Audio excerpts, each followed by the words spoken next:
Saludos y bendiciones, familia en Cristo. Dios los bendiga a cada uno de ustedes. Bienvenidos sean a otro video lectura.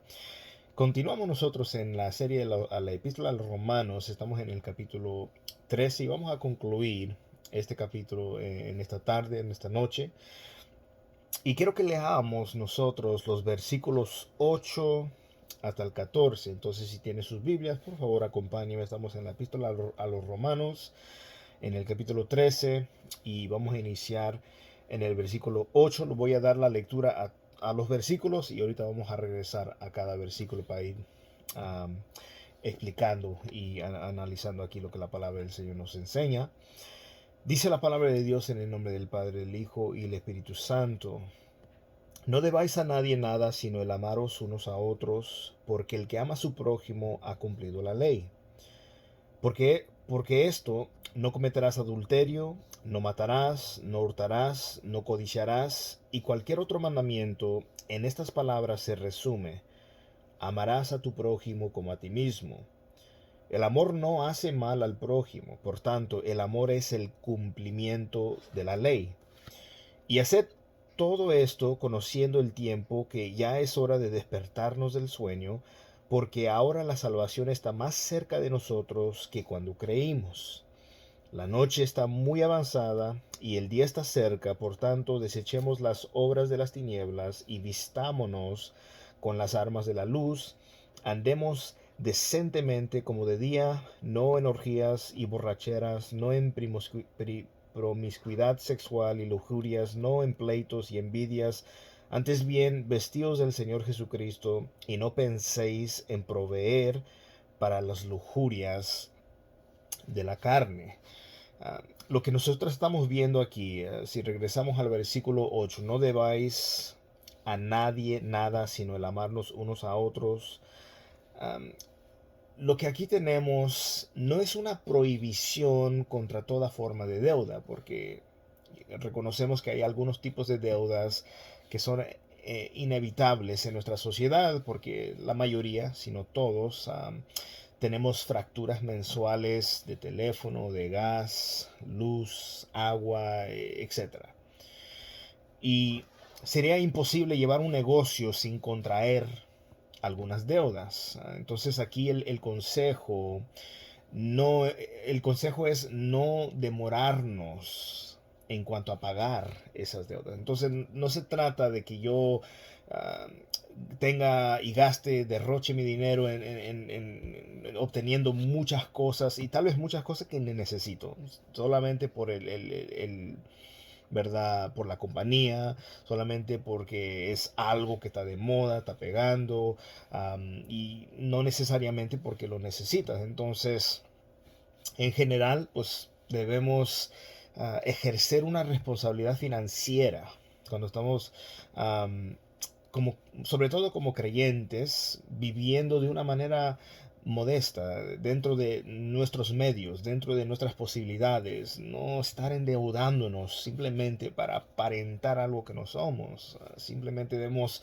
comprar lo que es necesario, ¿verdad? Y claro, no hay nada de malo cuando te quieres comprar algo, ¿verdad? Tal vez lo principal es lo que necesitamos, y ya si hay y puedes comprar, ¿verdad? Cosas que tal vez no sean esenciales, algo que sea de gusto, sea cierto tipo de zapatos, cierto tipo de cosas. No hay nada de malo en sí en eso, pero llenarnos de cosas, llenarnos de cosas así, entonces no sería lo más sabio. Entonces debemos practicar ser responsables con nuestras finanzas en ese sentido.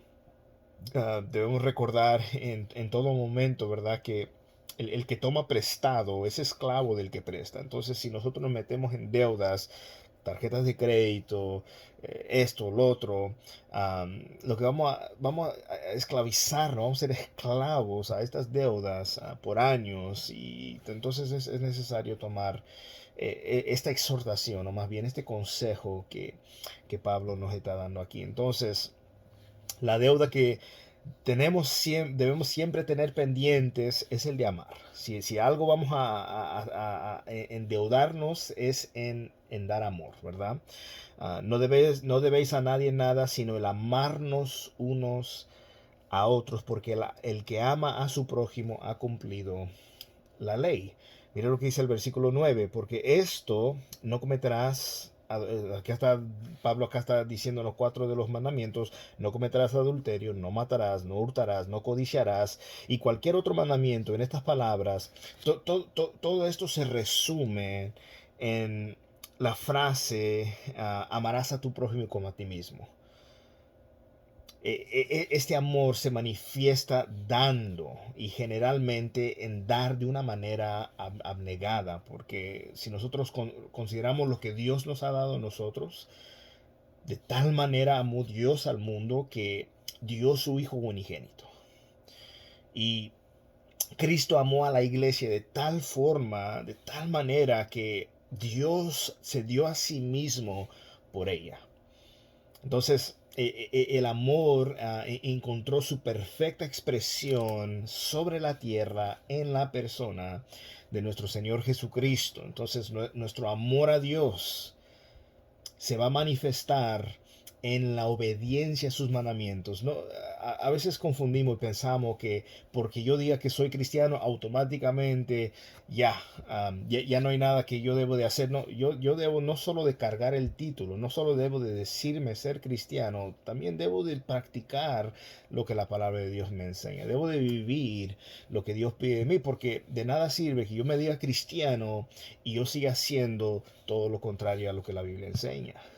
Tristemente, hay muchas personas, aún en las iglesias, están en los lugares del trabajo, están en la comunidad, se dicen ser cristianos, pero se comportan totalmente contrario a lo que la Biblia enseña. Entonces, nosotros debemos de entender que si en verdad amamos a Dios, no nomás es decirlo, no basta con decirlo: yo amo a Dios, doy gracias a Dios, sino con nuestras acciones, nuestra forma de ser, y sobre todo en obediencia a lo que la palabra de Dios nos enseña. Es la manera en que nosotros demostramos, ¿verdad?, que nosotros en verdad amamos a Dios, al obedecerle a Él, ¿verdad?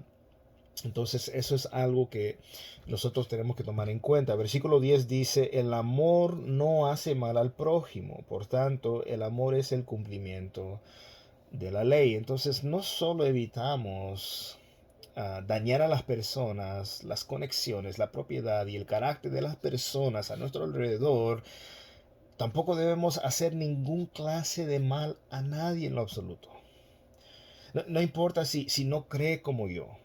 En la Biblia no nos enseña a maltratar a las personas o insultar a las personas de otras creencias porque no creen como nosotros. No, simplemente somos llamados a presentar las verdades del Evangelio, a presentar las verdades bíblicas a las personas, y dejar que Dios sea, por medio de su Espíritu, obrando en sus corazones, así como Dios obró en nosotros un día.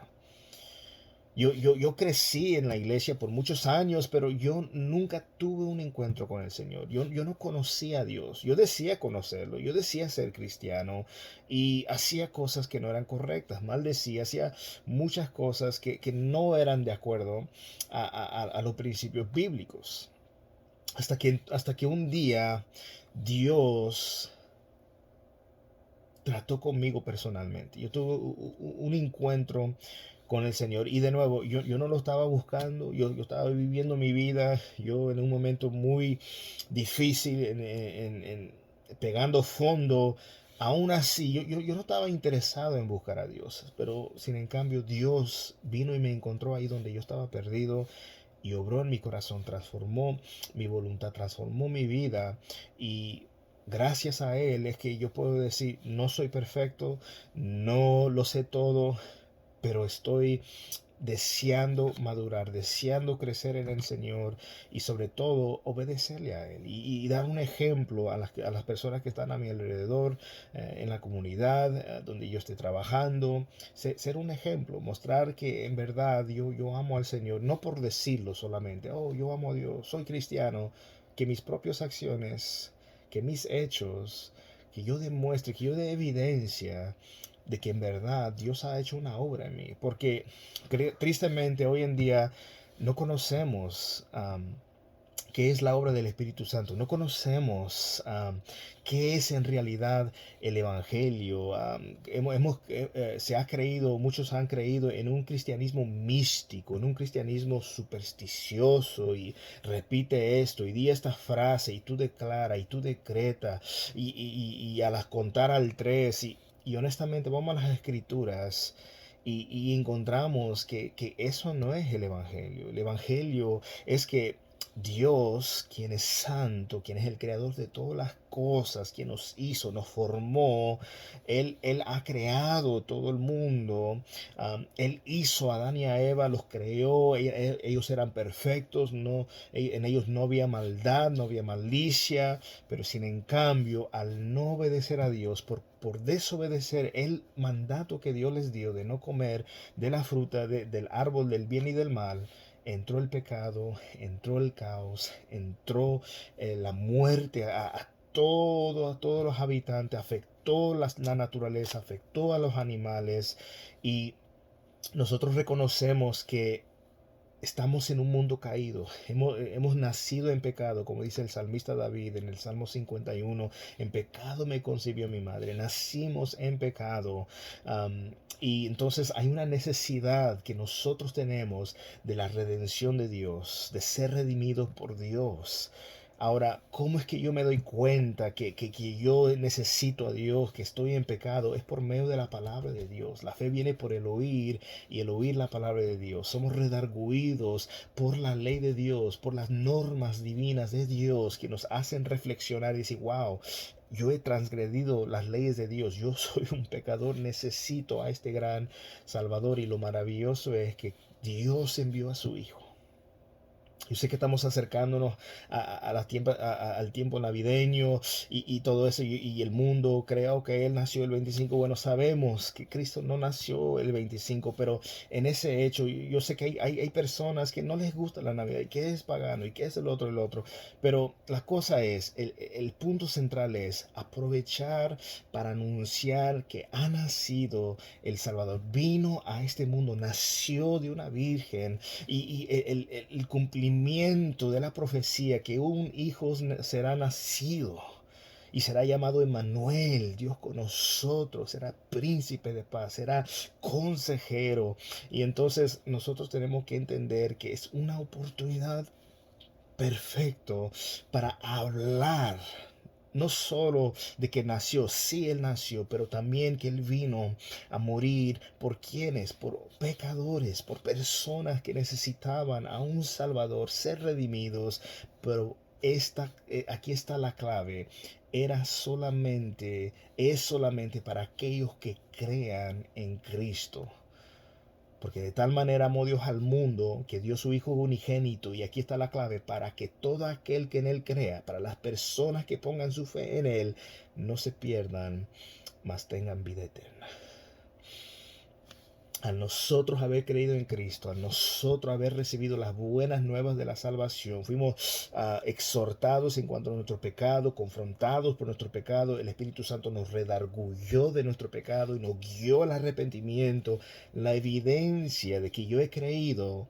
No es que, oh, ahora yo me congrego en iglesia tal. No es que, oh, yo tengo una Biblia Reina Valera 1960 bajo mi hombro. No, la evidencia que hemos nacido de nuevo, que somos cristianos, es que estamos caminando en obediencia a lo que la palabra de Dios habla. Y por lo tanto, ¿qué hacemos? No insultamos a la gente que tiene otras creencias, no insultamos a personas que no son como nosotros, que no tienen nuestros gustos. No, procuramos no hacer mal al prójimo. Cada mandamiento exige amor a Dios. Si tú ves las primeras 4 mandamientos, amarás al Señor tu Dios con todo tu mente, con todo tu corazón. Ese es el mandamiento principal donde se encierra que no tendrás dioses ajenos. Al Señor, a Él solo servirás, a Él solo adorarás, no tomarás su nombre en vano. Estos mandamientos tienen que ver con el amor que nosotros tenemos hacia Dios. Entonces cada mandamiento, los primeros 4 mandamientos exigen el amor a Dios y las demás, las otras 6 exigen nuestro amor a nuestro prójimo. Por eso Pablo dice, el cumplimiento de la ley es el amor.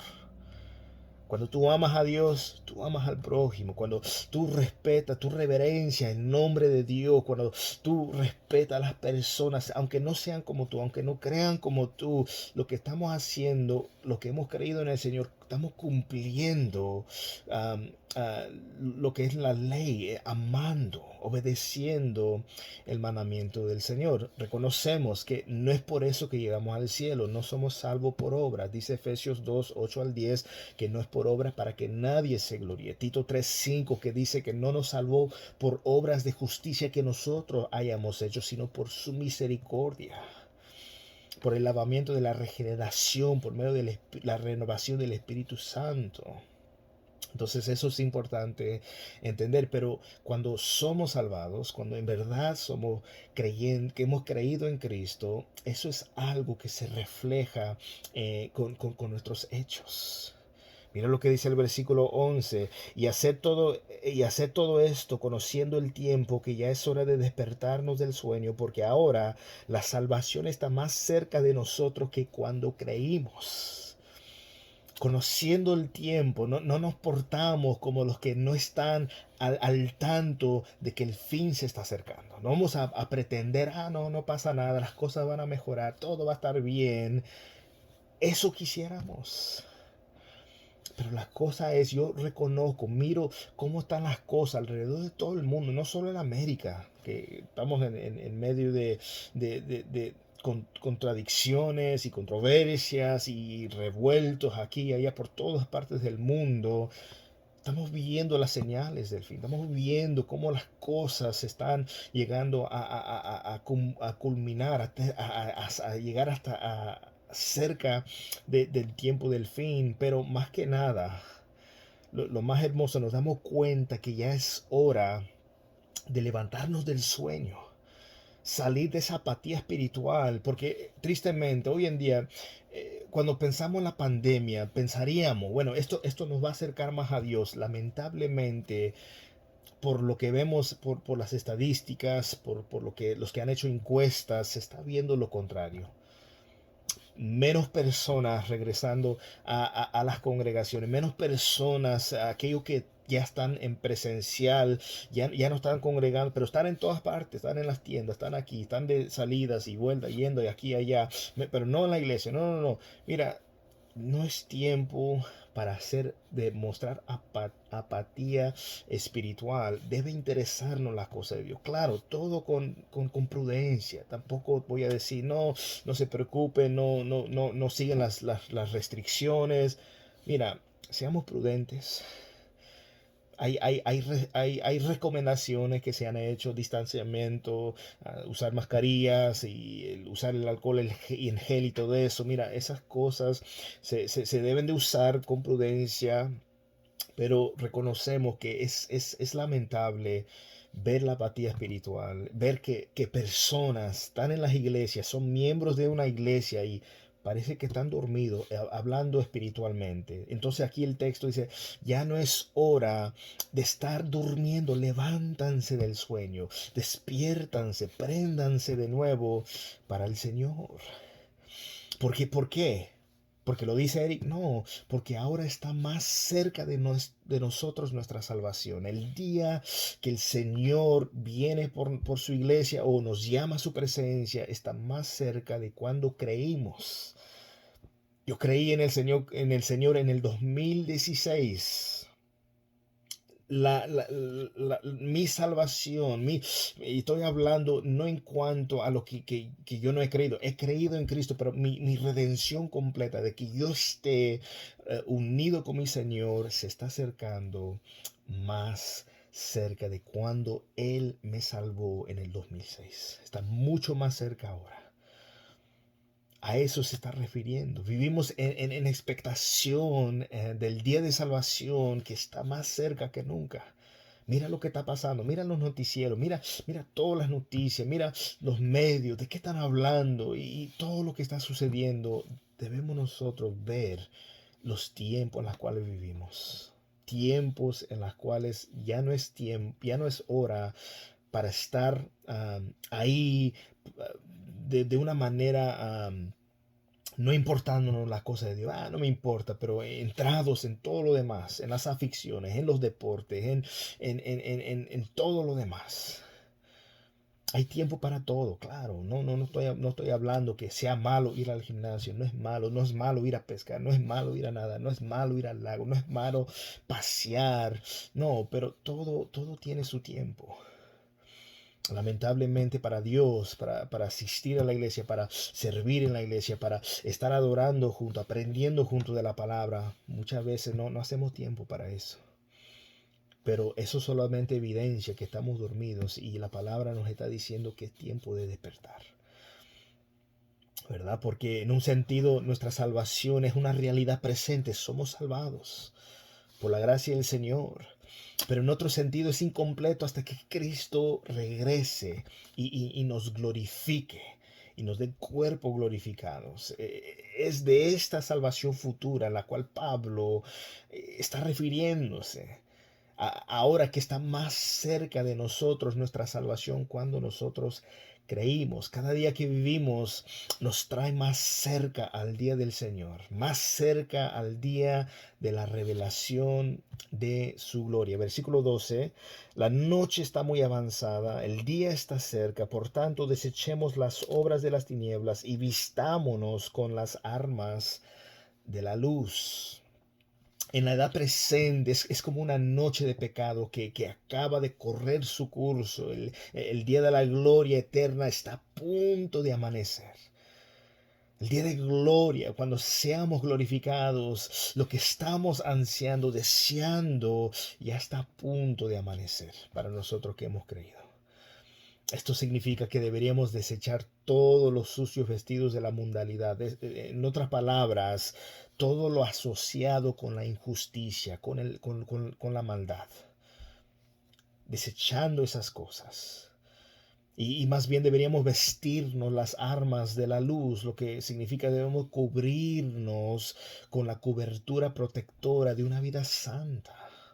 Llevar el yelmo de nuestra salvación, la coraza de justicia, la espada del Espíritu, el escudo de la fe, las piezas de la armadura que están detalladas en Efesios capítulo 6 del 14 al 18. Describen, cada uno de estos elementos describen el verdadero carácter cristiano. Entonces es importante, si tiene un tiempo, tomar un vistazo ahí, Efesios capítulo 6, 14 al 18, ver la armadura del Señor que deberíamos estar teniendo puesta, no nomás al lado, no nomás en nuestros brazos puestos. No basta con tenerlo ahí cerca o ahí guardado, no, debemos tenerlo puesto. Y ya para concluir, el versículo 13 y 14 dicen: andemos decentemente como de día, no en orgías y borracheras, no en promiscuidad sexual y lujurias, no en pleitos y envidias, antes bien vestidos del Señor Jesucristo, y no penséis en proveer para las lujurias de la carne. En el cristianismo se nos enseña a andar para complacer a Dios, que siempre nos ve. Coram Deo. Dios siempre nos está viendo. Nosotros no podemos escondernos del Señor. Él lo ve todo. Y nuestra meta, nuestro deseo debe de ser agradar a Dios con nuestras vidas. Así somos enseñados por la palabra del Señor, andar honestamente, como de día, evitando las obras de las tinieblas, evitando la maldad, evitando las injusticias, el soborno, los chismes, la maldicencia, las envidias, las lujurias, las borracheras, las contiendas, la inmoralidad sexual. Y observemos cómo el énfasis recae sobre nuestro andar cristiano práctico. De nuevo, no es suficiente tener la teoría de esto, saber lo que debe de hacer y hasta ahí solamente. Bueno, por lo menos sé lo que debo de hacer. Bueno, Santiago dice, el que sabe hacer lo bueno y no lo hace, eso es pecado. Si sabes que debes hacer algo que es bueno y no lo estás haciendo, eso es pecado. Entonces nosotros debemos practicar un andar cristiano, tener un andar cristiano práctico, poniendo en obra, siendo aplicada las verdades bíblicas, los principios bíblicos, aplicándolos a nuestra vida. Lo mejor que nosotros podemos hacer es vestirnos del Señor Jesucristo.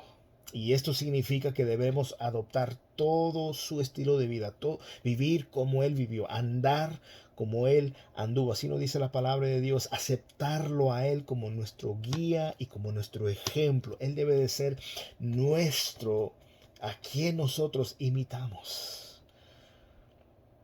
Sé que en el mundo la gente imita y desea ser como los deportistas, como los actores, como las personas famosas en el Instagram y todo esto. Pero nosotros como cristianos somos llamados a seguir a Cristo, seguir en las pisadas de nuestro Maestro. Y número dos, deberíamos no proveer para la carne, no satisfacer los malos deseos. Primera de Juan 2:15 dice, no améis al mundo, ni las cosas que están en el mundo. Si alguno ama al mundo, el amor del Padre no está en él. Porque todo lo que hay en el mundo, los deseos de la carne, los deseos de los ojos y la vanagloria de la vida, no proviene del Padre, sino del mundo. Y el mundo pasa. El mundo va a pasar, sus deseos también, pero el que hace la voluntad de Dios permanece para siempre. Otra razón por la cual el cristiano no debe amar el sistema satánico del mundo es su carácter temporal. El mundo se encuentra en un proceso continuo de desintegración, se va en camino a la destrucción. Mira la sociedad, está por los suelos. Ya parece un mundo lleno de anarquía. Vemos cómo han sido la devastación que han sufrido los hogares, las familias. Y la palabra de Dios nos enseña que el que hace la voluntad de Dios, aunque no sea popular, aunque se burlen de ti, aunque te llamen loco y te digan esto y lo otro, permanece para siempre. A diferencia del mundo temporal, la voluntad de Dios es permanente y inmutable, no cambia. Los que siguen la voluntad de Dios son parte de su pueblo para siempre. Los que siguen su voluntad, no los que se dicen cristianos y no viven, no lo practican. No. Ellos pueden decirse cristianos, pero no lo son. Sus mismos hechos, sus mismos frutos evidencian que no son lo que ellos dicen ser. Mientras Dios ofrece vida eterna a sus hijos, eso es lo glorioso, nos ha ofrecido vida eterna. Para que no nos perdamos, para no caer en la destrucción, nos ha ofrecido vida eterna. Y en este mundo, todas las personas que no han creído en Cristo ya están bajo condenación, ya están perdidos. Y nuestra oración, ¿cuál es? Que el Señor en su misericordia salve a las personas, alcance a aquellos que están en la oscuridad, aquellos que están perdidos, así como lo hizo Dios con nosotros. Entonces, que ese sea nuestro anhelo y deseo de despertar. Si te estás durmiendo, si estás apático a las cosas de Dios, no te interesan, ve de rodillas al Señor y dile, Señor, yo no he tenido ganas de leer tu palabra, yo no he tenido ganas de asistir en las reuniones presenciales donde se pueden reunir.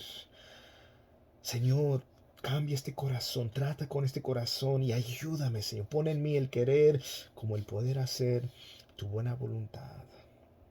Entonces creo que es importante que entendamos que el cumplimiento de la ley es por medio del amor, sobre todo el amor a Dios, y una reflexión del amor a Dios se refleja en nuestro amor hacia los prójimos. Y sobre todo, no es tiempo de estar descuidados, tenemos que estar alertas, tenemos que esforzarnos en la gracia del Señor y sobre todo entender los tiempos en los cuales vivimos y que nuestra salvación está más cerca que nunca. Que la paz y la gracia de nuestro Señor Jesucristo sea con cada uno de ustedes. Que Dios me los bendiga.